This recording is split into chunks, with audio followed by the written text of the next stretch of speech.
Salam sejahtera dan salam perpaduan kepada seluruh rakyat Malaysia. Berita seterusnya bertajuk Rosmah cabar kes rasuah solar di Mahkamah Persekutuan. Berita penuh, Rosmah Mansur hari ini memohon kebenaran Mahkamah Persekutuan untuk meneruskan rayuan bagi mencabar kes rasuah terhadapnya yang dikaitkan dengan projek tenaga hybrid solar bernilai RM1.25 bilion ringgit. Peguamnya dari firma guaman Akberdin & Co memfailkan permohonan itu di Mahkamah Persekutuan semalam. Menurut salinan kertas kausa, isteri bekas Perdana Menteri Najib Razak yang sedang menjalani hukuman penjara itu mengemukakan 6 persoalan undang-undang untuk dipertimbangkan oleh mahkamah. Antaranya, jika Peguam Negara Idrus Harun diberi kuasa oleh undang-undang untuk mengeluarkan surat pelantikan bertarikh 21 Mei 2021 kepada bekas Hakim Mahkamah Persekutuan Mendiang Gopal Sriram sebagai timbalan pendakwa raya kanan rasu kes rasuahnya yang berkuat kuasa 15 November 2018. Pasukan Peguam Rosmah berhujah bahawa ini adalah isu kerana Idrus hanya dilantik sebagai Peguam Negara pada 2021. Pada 22 Jun, Mahkamah Rayuan menolak rayuannya untuk kebenaran memulakan semakan kehakiman bagi membatalkan kes rasuahnya. Asas untuk semakan kehakiman itu adalah bahawa kes rasuah terhadapnya adalah terbatal dari awal kerana dakwaan pelantikan ketua pendakwa kes solar itu, Sriram, adalah tidak sah. Mahkamah Tinggi di Kuala Lumpur pada 30 Ogos tahun lepas menafikan permohonan kebenaran semakan kehakiman kepada Rosmah Mansur. Salam sejahtera dan salam perpaduan kepada seluruh rakyat Malaysia terkini dari Mahkamah. RM114 juta milik UMNO, bukan sebahagian aset saya, Najib.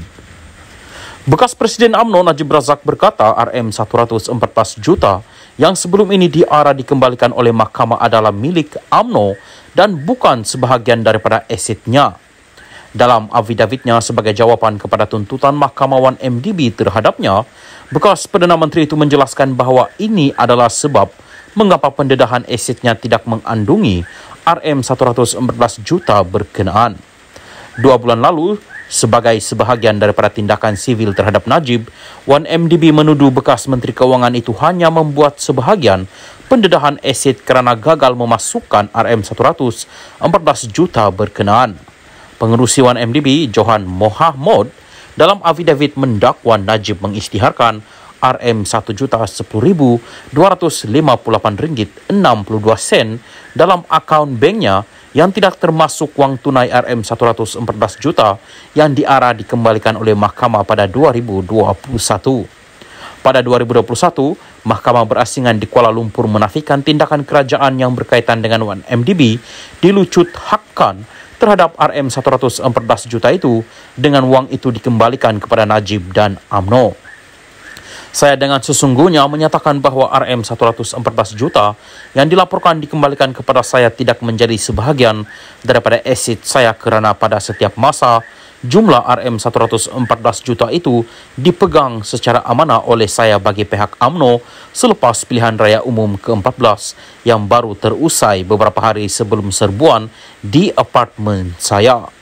Sebagai Presiden UMNO, saya telah diamanahkan dengan dana tersebut untuk tujuan pilihan raya, tetapi wang tersebut tidak menjadi milik saya. Oleh itu, segala ketidakzahiran seperti yang didakwa dinafikan sekeras-kerasnya, katanya Najib dalam affidavit yang difailkan pada Rabu minggu lalu yang disahkan oleh peguamnya Muhammad Farhan Muhammad Syafi'i. Sebagai tindak balas kepada affidavit Johan sebelum ini mengenai dakwaan percanggahan antara pendedahan aset Najib dalam saman Wan MDB berbanding tindakan sivil berasingan terhadapnya oleh SRC International, bekas anak syarikat Wan MDB, Najib mendakwa bahawa ini adalah kerana pendedahan aset SRC telah dilakukan tahun lepas apabila peguamnya tidak mempunyai semua maklumat kewangan yang diperlukan sebelum tarikh akhir pemfailan. Najib menjelaskan sejurus sebelum pendedahan asetnya untuk tuntutan Wan MDB ketika ini, peguamnya telah mendapatkan maklumat lanjut dan lengkap mengenai akaun bank, Afin dan simpanan amanah saham Bumi Putra ASB. Bekas ahli parlimen pekan itu berhujah ini menunjukkan bahawa tidak ada usaha untuk menyembunyikan asetnya daripada Wan MDB.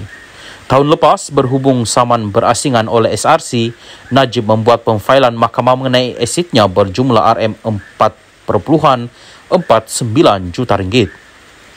Berhubung saman ketika ini, 1MDB dan 4 anak syarikatnya menyaman Najib dan beberapa defendant lain sebanyak RM23 bilion ringgit.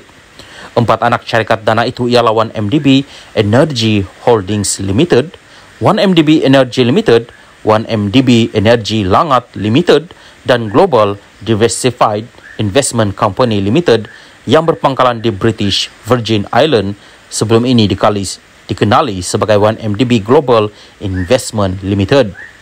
Secara keseluruhan, 1MDB dan bekas anak syarikat SRC International melancarkan 22 saman sivil pada 2021, menyasarkan mereka yang dikatakan menipu 2 entiti milik kerajaan itu sama ada secara sedar atau tidak.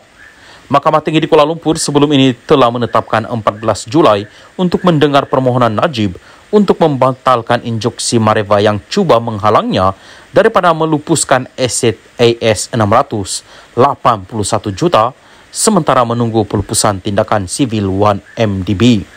Najib kini menjalani hukuman penjara 12 tahun berhubung kes rasuah membabitkan RM42 juta dana daripada SRC International.